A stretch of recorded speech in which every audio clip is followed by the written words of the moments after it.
I love you, Lord. Oh, your mercy never fails me. And all my days I've been held in your hand.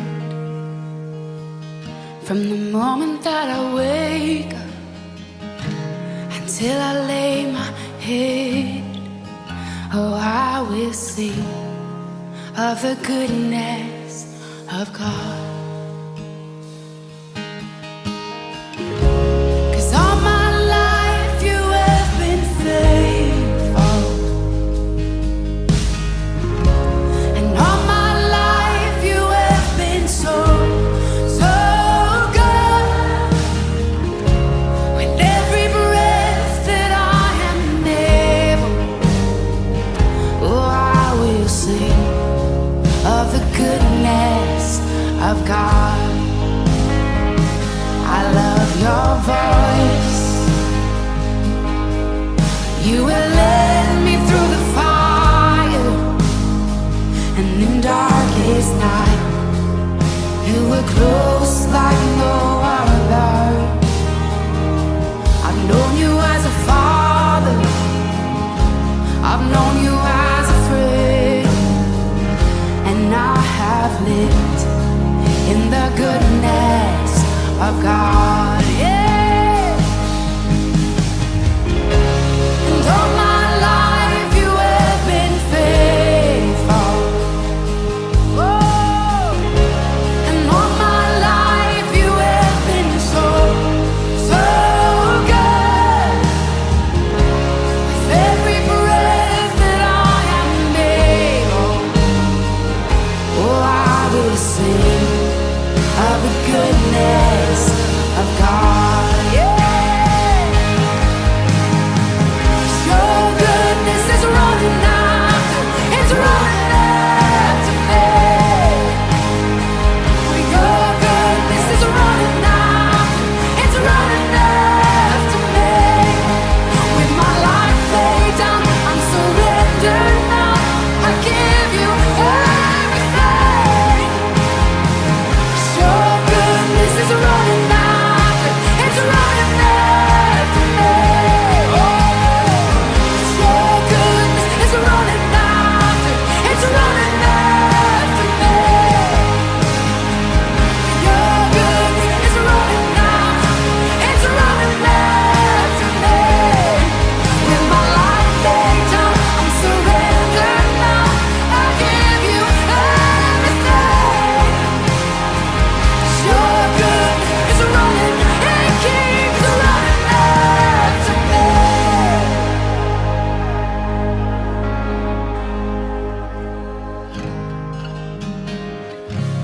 And all my life you have been faithful, and all my life you have been so, so good. With every breath that I am able, oh, I'm gonna sing of the goodness of God.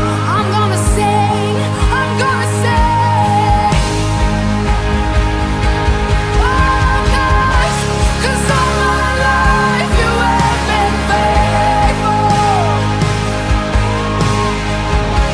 and all my life you have been so, so good. With every breath that I am able, oh, I'm gonna sing of the goodness of God. Oh, I'm gonna sing of the goodness of God. With every breath, over all my days.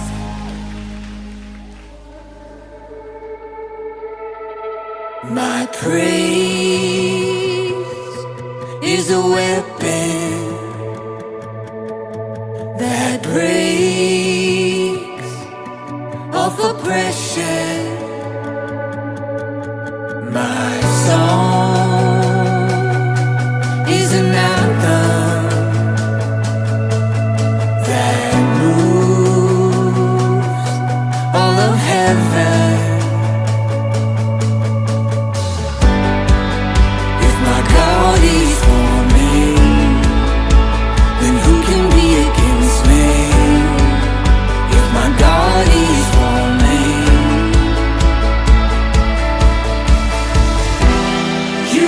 giant slaying, mountain moving God.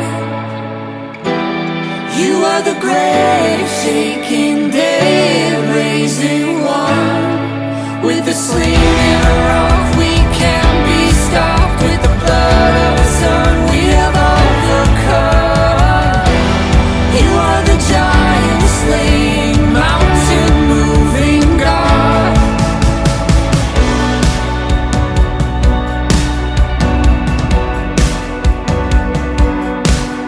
My praise is a weapon that breaks off oppression. My song is an anthem that moves all of heaven. If my God is for me, then who can be against me? If my God is for me, you are the giant slaying, mountain moving God. You are the grave shaking, dead raising one.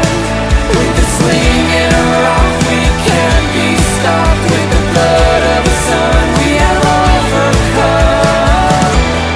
You are the giant slaying, mountain moving God.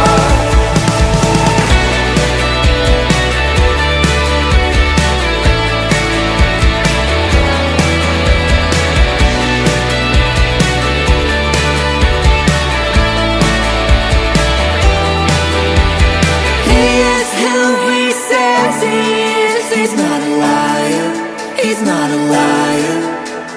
I am who he says I am, an overcomer, an overcomer. He is who he says he is. He's not a liar. He's not a liar.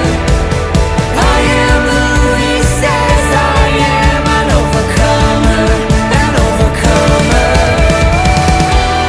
You are the giant slaying, mountain moving God. You are the grave shaking, dead raising one. With the sling and a rock we can be stopped. With the blood of the Son we have overcome. You are the giant slaying, mountain moving God.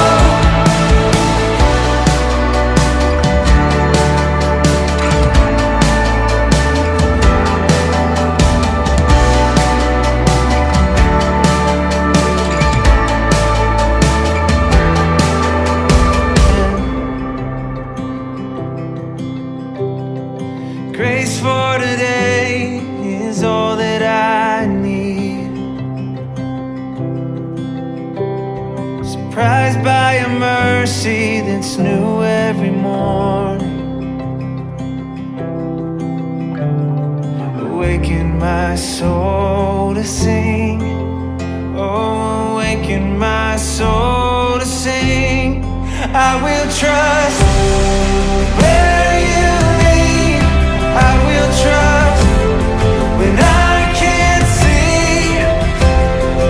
Morning by morning, great is your faithfulness to me. Breath by breath, overtaken by one. One step at a time, when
Good morning, happy Sunday, welcome to New Garden Online. If this is your first time joining us, my name's Jeff. I'm the lead minister at New Garden Church, and I'm excited you're with us today. We are in week 12 of our series, Long Story Short, in our journey through the Bible. And I'm excited to get there in a few minutes, but before we do, let's jump into the chat room. Let's say good morning to one another. Let us know how you're doing, and let's answer a question. Today is March 21st, which the world celebrates as the International Day of Forests. Did you know that? Now, there have been even books written about the significance of trees in the biblical story. So today, I thought I'd pose one of two questions. Either, what is your favorite forest, or what is your favorite tree? Answer one, answer both, but either way, let us know you're here with us today. Let's take a moment and jump in the chat room.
Good morning, everybody. Welcome to New Garden Church. It's so good to be back with y'all today. Thank you so much for joining us.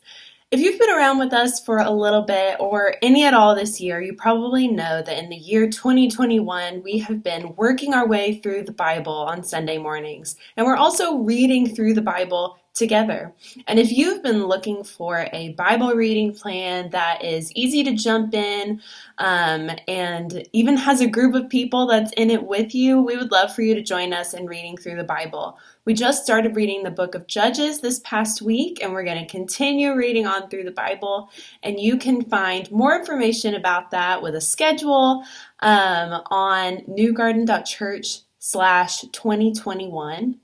And you can even join our group in the Bible app if that's something you're interested in. So please visit newgarden.church/2021 if you want to jump in on reading the Bible with us this year. If this is your first time with us at New Garden Church, we are so glad that you chose to be with us this morning. Thank you for being here. We want you to feel welcome, and we want to connect with you. So if you look at the top of your screen, there should be a button that says Connection Card. And if you click there, it'll take you to a place where you can get signed up for our newsletter. And it will also let you choose one of 4 charities. And whichever one you choose, we are going to donate $10 to that charity.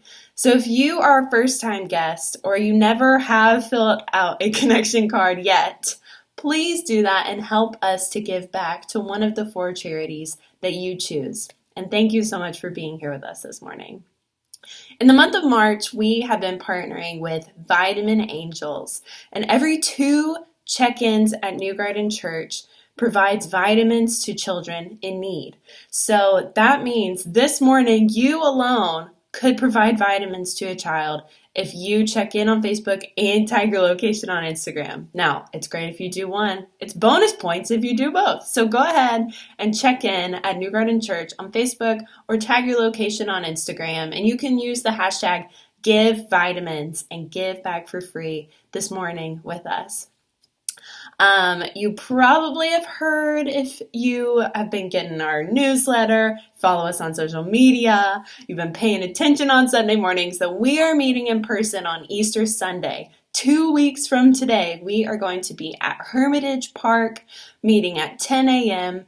for worship together, and then lunch following that, and some activities. And we are so excited We want you to be there. We want you to invite people if you want to. But what is most important is that you let us know that you're coming. We want to have enough food and Easter eggs and all of that for everyone who wants to be there. So please RSVP. We'll put a link in the chat, and the link is also in our newsletters, whether it's our church newsletter, students and kids, and you can find it on our social media as well.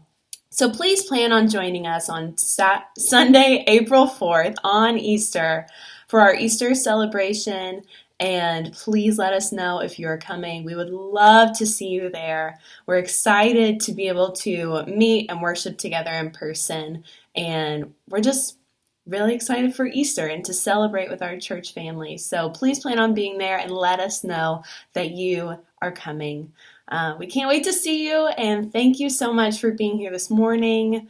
Welcome to New Garden.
Good morning and welcome to week 12 of Long Story Short. Now, if this is your first Sunday, let me explain.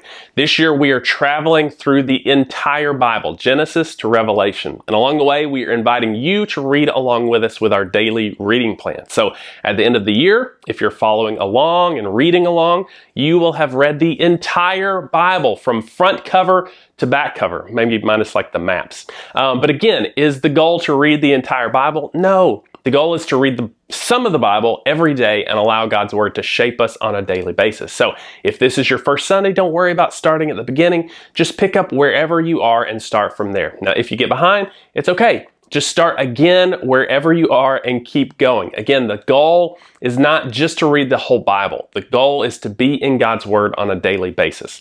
But for those of us who are following along on the reading plan, we are now in the book of Judges. Now, this book is always a fun one to read, especially after you've just finished all like the land divisions from the book of Joshua. Like finally, we get back to characters and action.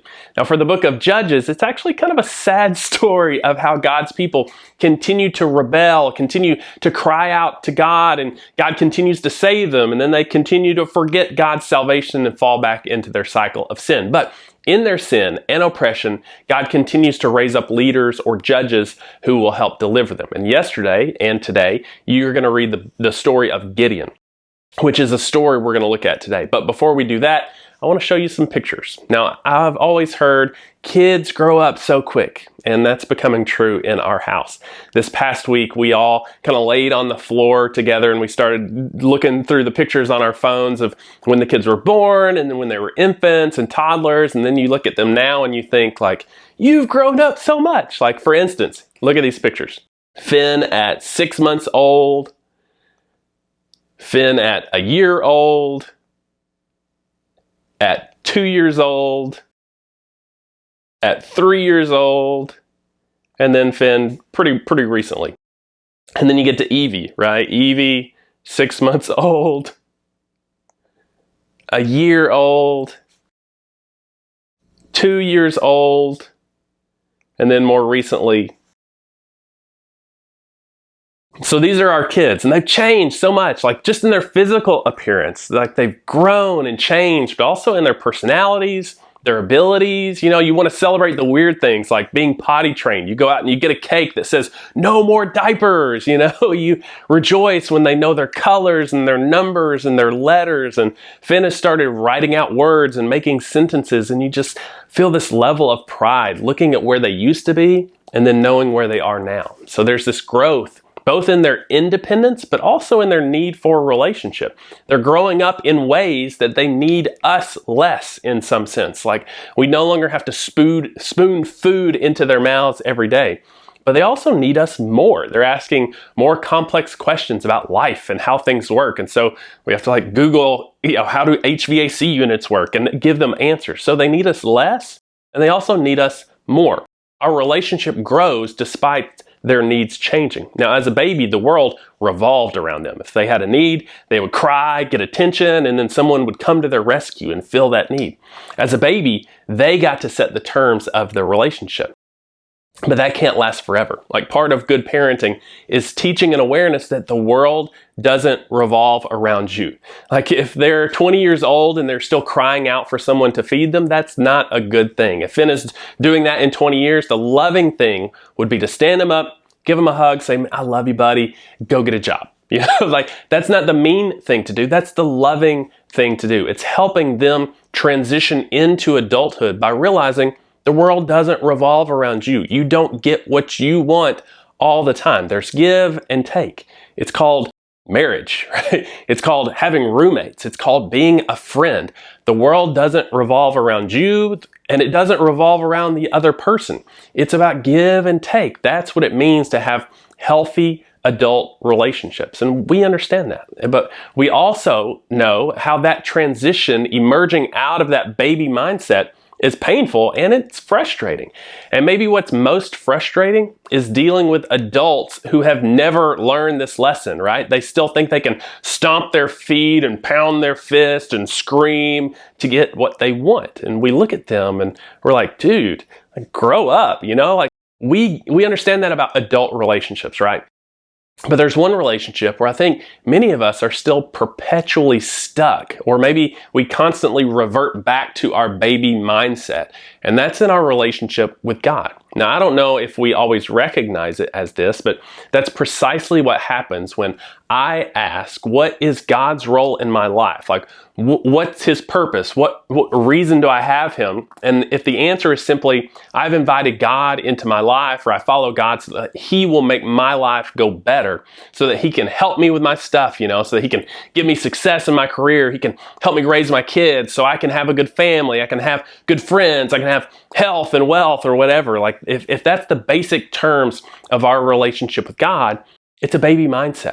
It's a baby mindset because we expect that when we stomp our feet and we pray real loud and we ask God to make our lives go a certain way, we just expect he will do that. And when it happens, we say, oh God, you're so good. Thank you, God, for that parking spot or whatever it may be. Usually it's very trivial, but that's our baby mindset. Now, some of us might be thinking, oh, come on, I don't really think that way about God. But just flip the coin over and think about what your mindset is when things don't go the way you want them to, when your prayers appear to go unanswered, when things fall apart.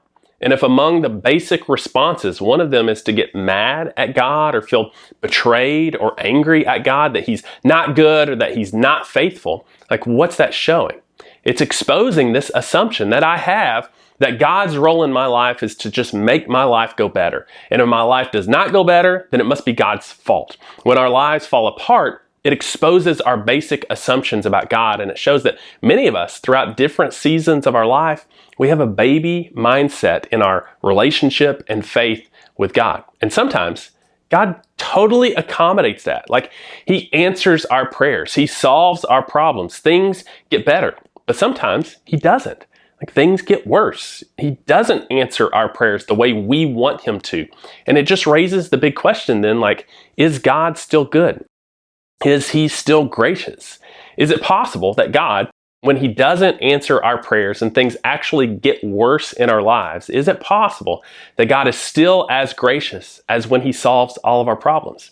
Is it possible that he's actually trying to grow us up into an adult relationship? And the point of the relationship is to be with us, not to solve our problems. Like God is not a genie in the bottle. And that's a hard lesson to learn. And it's the lesson that our main character today is going to learn in today's story. So if you have a Bible, turn to Judges chapter 6. So the book of Judges, it comes in the storyline after the book of Joshua. The people have come out of Egypt through the wilderness, and now they're going into the promised land. And Joshua has brought them into the land. They're supposed to settle there.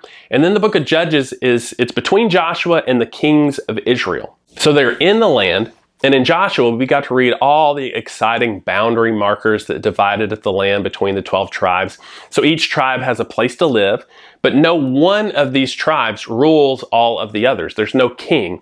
They're all just coexisting, giving and taking, and basically, the storyline of the book of Judges is very simple. They just keep making bad decisions. And this is not anything new if you've been following along in the journey so far.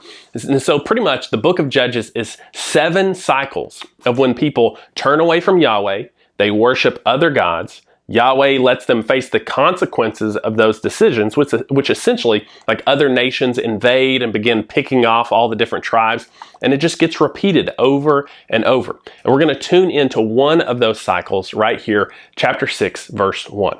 The Israelites did evil in the eyes of Yahweh, and for 7 years he gave them into the hands of the Midianites. Because the power of Midian was so oppressive, the Israelites prepared shelters for themselves in mountain clefts, caves, and strongholds. Whenever the Israelites planted their crops, the Midianites, Amalekites, and other eastern peoples invaded the country.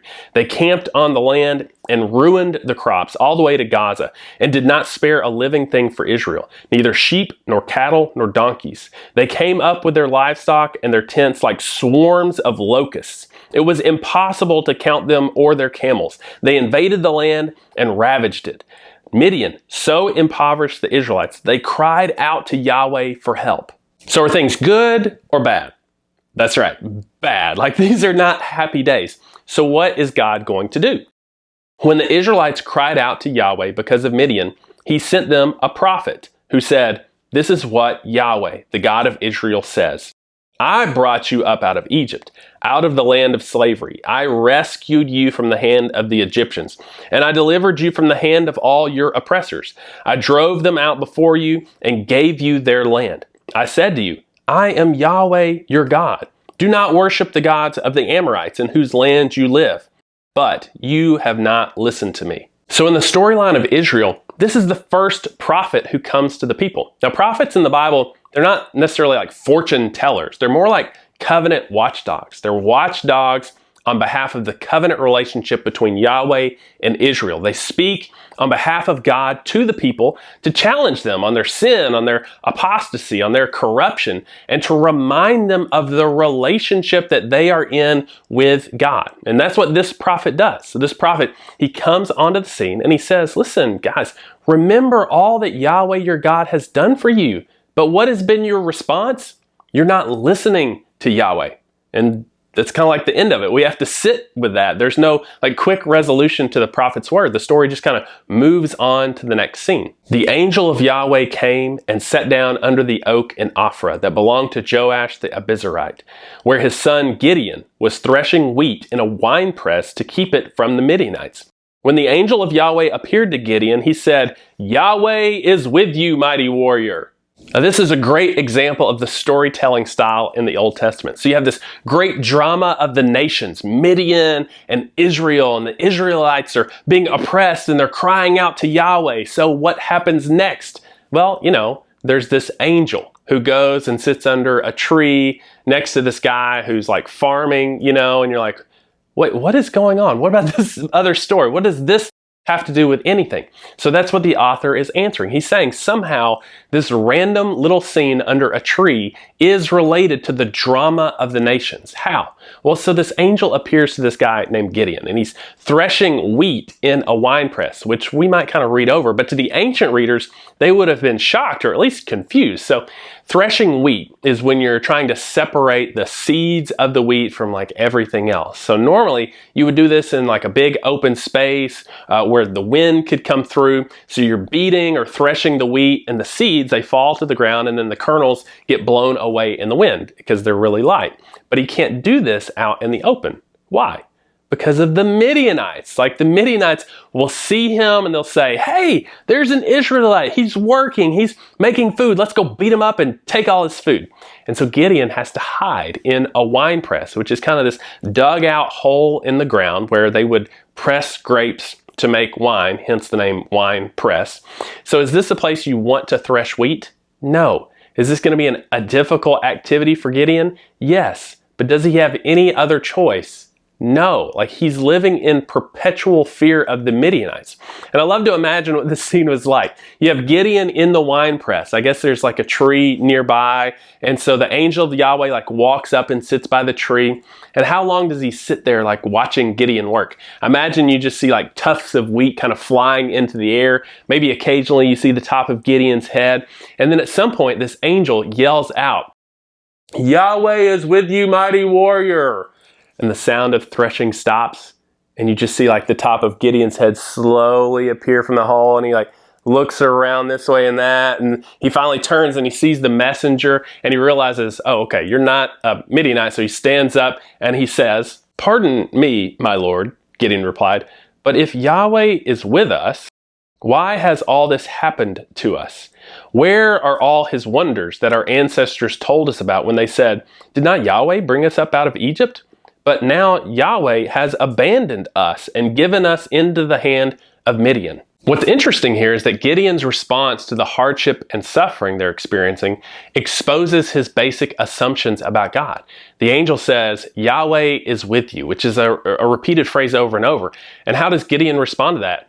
No, he's not. He's not with us at all. Look around. Look at what's going on. If Yahweh was with us, my life wouldn't be falling apart. If Yahweh was with us, if he actually cared about us, these Midianites wouldn't be here. Like the lives of our people would be safe and secure, and we would all be happy if Yahweh was with us. And so what the story is raising here is a question. Is that really the case? Is it possible that the opposite could be true? That yes, God is with his people when things are going well, and he'll protect them. He'll make them secure. He'll make things work out for them and so on. But is it also possible that God is as much with you when your life is falling apart? And that can actually also be God's grace to you, just in a different form that maybe we don't like. Now you see this here. Gideon's God right now is a genie in a bottle. If God was with us, then he should solve all of our problems. Like I pray to him, he solves my problems. And if he doesn't, he's not with us. Do you see what's going on in Gideon's life? And so Gideon, he's going on a journey. He's going to be taken on a journey where he has to grow up. And it's God's grace that forces him to grow up and have an adult relationship with God. So we keep reading. Yahweh turned to him and said, go in the strength you have and save Israel out of Midian's hand. Am I not sending you? Pardon me, my lord, Gideon replied, but how can I save Israel? My clan is the weakest in Manasseh, and I am the least in my family. And Yahweh answered, I will be with you, and you will strike down all the Midianites, leaving none alive. Gideon replied, if now I have found favor in your eyes, give me a sign that it is really you talking to me. Please do not go away until I come back and bring my offering and set it before you. And Yahweh said, I will wait until you return.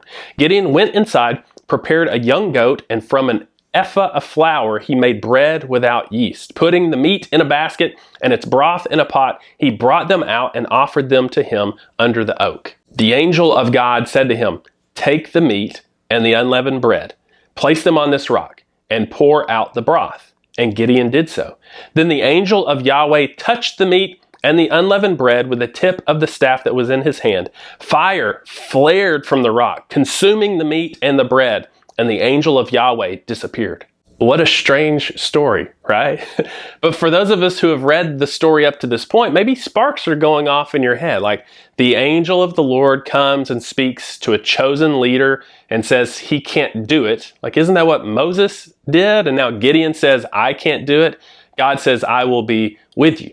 Gideon has an encounter with a divine visitor, and he bakes an ephah of flour and makes bread. That's like 36 pounds. Talk about an abundance. But then you remember in Genesis 18, when Yahweh appears to Abraham, and Abraham instructs Sarah to make bread using 3 seahs of flour, which is equal to 1 ephah. And Gideon asks for a sign. And you think about the rainbow God gave to Noah, and you think about all these signs God gave in Egypt. So you have all these connections rolling around in the back of your mind. But then this story adds some bizarre elements, like soggy bread and meat on a rock gets consumed by fire, and then the guy you're talking to disappears. Like, that's strange. Things like this don't happen to you every day. But Gideon asks for a sign. He asks for some sort of sign outside like the normal boundaries of time and space, something that he can be sure of that happened. Like, give me a sign that this is really you, that your promise to me that I'm going to be able to do this is going to come true. And Gideon says, give me a sign. And God says, all right, done, sign.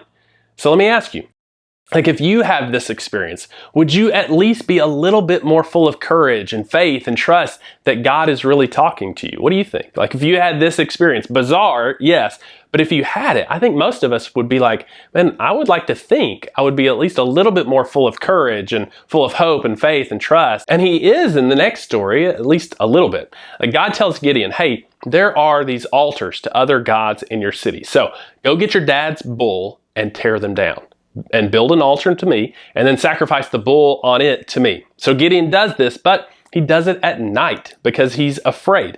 Now people wake up, they see what's happened, they're all mad, they start figuring out who did it, and they find out it was Gideon. So they go to Gideon's dad, and Gideon's dad pretty much says, listen, if Baal has a problem with my son, then Baal can come deal with him. So Gideon takes a step of faith and does what God asks of him, but it doesn't seem like he's full of trust when he does it.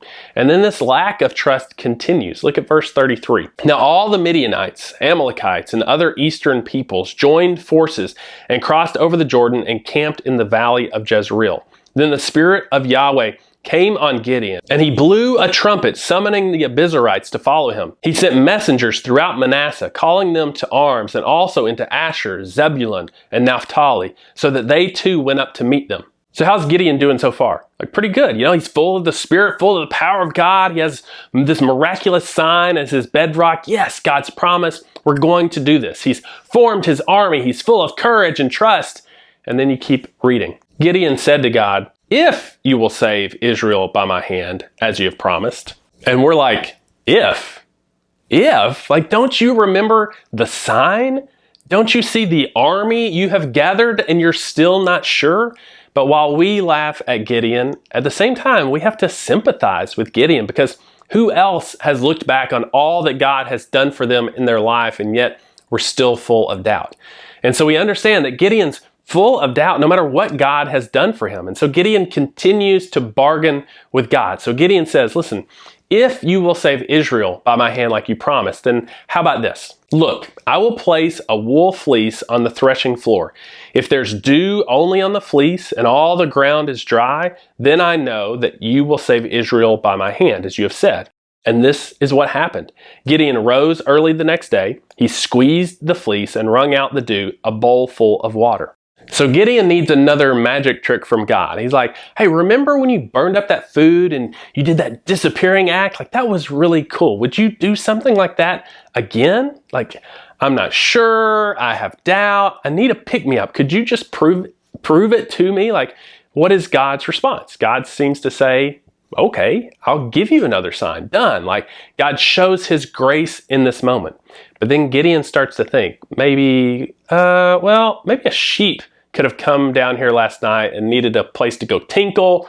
So maybe that's why the fleece is wet and the ground is dry. So how about this, God? Then Gideon said to God, do not be angry with me. Let me make just one more request. Allow me one more test with the fleece, but this time make the fleece dry and let the ground be covered with dew. That night, God did so. Only the fleece was dry. All the ground was covered with dew. Now, this is a well-known story from the Bible, and sometimes it gets pulled out as this example of how to discern God's will. Like, how can I know what God wants me to do? And so you do something like this. You make this like little magic sign, or maybe you flip a coin. But is this story trying to offer us an example of what we should do? I don't think so. I think it's criticizing Gideon's behavior. Like, he's already got a clear promise from God. He knows what God is asking him to do, and yet he's full of doubt and fear and confusion. And what is God's response to his doubt and fear and confusion? Well, God is willing to meet him where he is. So maybe one thing we can learn from the story is that sometimes in our journey, God will relate to us in our baby mindset. He'll totally stoop down to our level. He'll answer our prayers. He'll keep people safe. He'll heal people. Like things will work out for us. And in those moments, that's God's grace. He does exactly what we wish He would do. And that's awesome. But the fact that it's an act of grace means that God is not obligated to do that because He never actually promised that He would do it. Like He promised to be with us. And so could it be that if the tables get turned here, that God is still with Gideon and that He's still as gracious as He ever has been? So let's keep reading. Early in the morning, Jerubbaal, that is Gideon, his name gets changed in one of the stories, and all his men camped at the spring of Harod. The camp of Midian was north of them in the valley near the hill of Moreh. And Yahweh said to Gideon, "You have too many men. I cannot deliver Midian into their hands, or Israel would boast against me, saying, 'My own strength has saved me.' Now announce to the army, 'Anyone who trembles with fear may turn back and leave Mount Gilead.'" So 22,000 men left, while 10,000 remained. Okay, so you're a military general. Is this the kind of thing you dream of? If you do have this dream, it's called a nightmare. Like Gideon has put all this energy into assembling this huge army. You know, I've got a plan. I'm going to go and conquer. This is how this is all going to work out. And God says, no, we're going to do things totally different. 22,000, 2/3 of your army leaves. And the story begs the question, is God good all the time? Well, let's keep reading. But Yahweh said to Gideon, "There are still too many men. Take them down to the water, and I will thin them out for you there. If I say, 'This one shall go with you,' he shall go. But if I say, 'This one shall not go with you,' he shall not." So Gideon took the men down to the water. There Yahweh told him, "Separate those who lap the water with their tongues as a dog laps from those who kneel down to drink." 300 of them drank from cupped hands, lapping like dogs. All the rest got down on their knees to drink. Yahweh said to Gideon, "With the 300 men that lapped, I will save you, and give the Midianites into your hands. Let all the others go home." So Gideon sent the rest of the Israelites home, but kept the 300 who took over the provisions and trumpets of the others. I mean, picture Gideon right now. I imagine tears in his eyes as his plan is falling apart. Like he's trying to understand this. 32,000 to 300 in the course of a day. This thing is going to be over before it starts. Like what's happening here? Like Gideon was testing God, you know, meet me where I am. I have this baby mentality, be my genie in a bottle, attend to me, revolve around me. And God in His grace says, yeah, okay, I'll do that. Gideon tests God, but now it's like God turns the tables and now God is testing Gideon. He's forcing Gideon to grow up from that baby mindset. He's like, listen, this is an adult relationship, by the way, and it's actually not healthy for you that we keep this kind of relationship going. You need to grow up. And so is it possible that Gideon's plan, and from his perspective, his life falling apart could be the most gracious thing God has ever done for Gideon?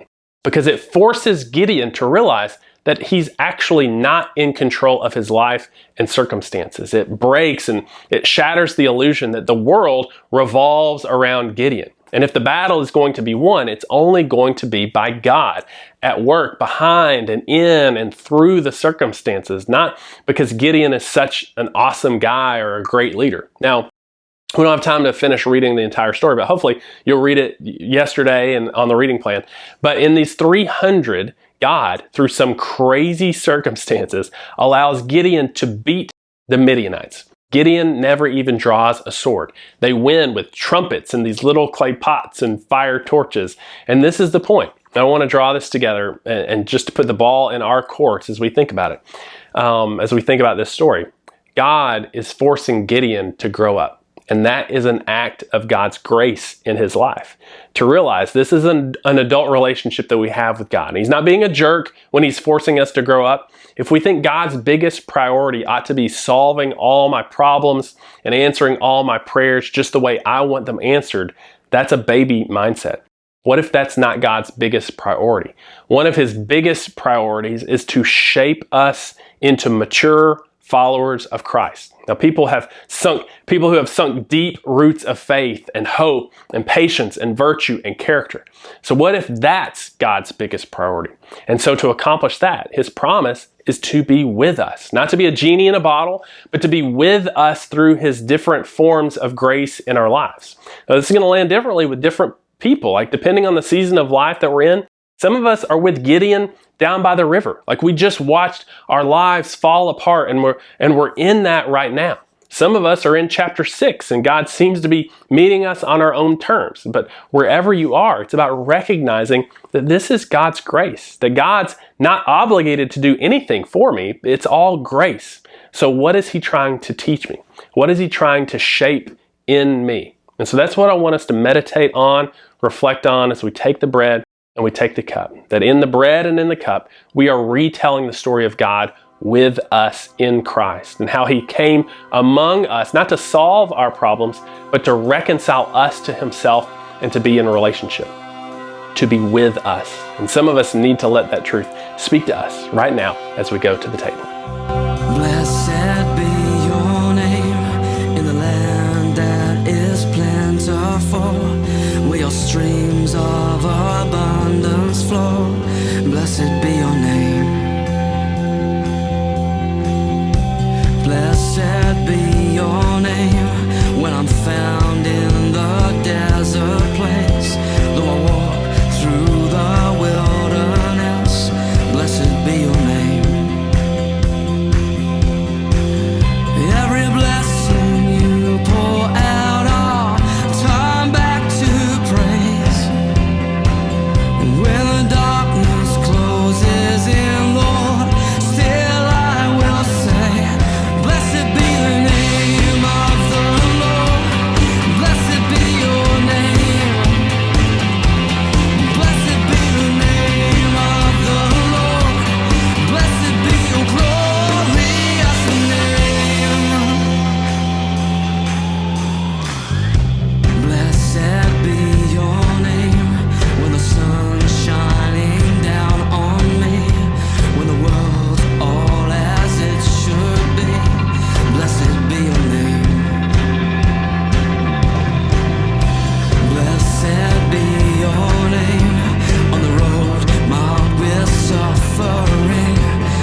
My heart will choose to say, Lord, blessed be your name.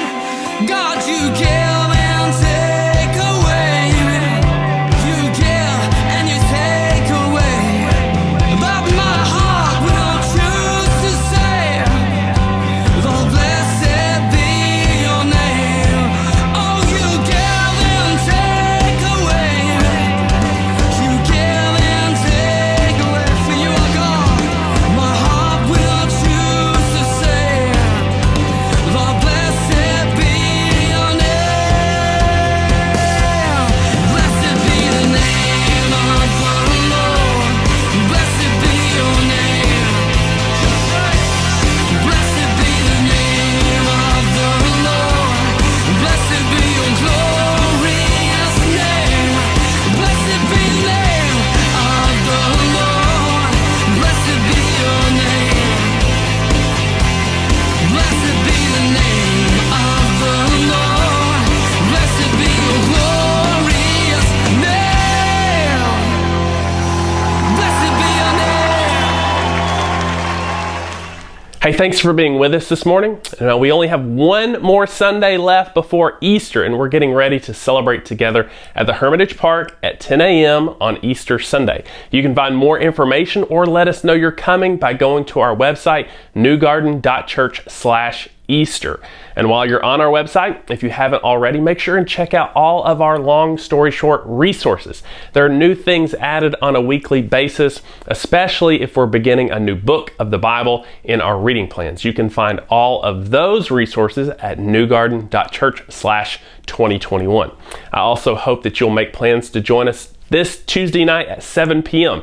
Now, if you have never been to one of our Tuesday night Bible talks, it's a lot of fun and it's encouraging. We spend time reading the Bible together based on the reading plan, and then we just talk about it. Now, you don't have to be a Bible scholar to join. The only requirement is that you show up. Now, you can find that link at newgarden.church/chat.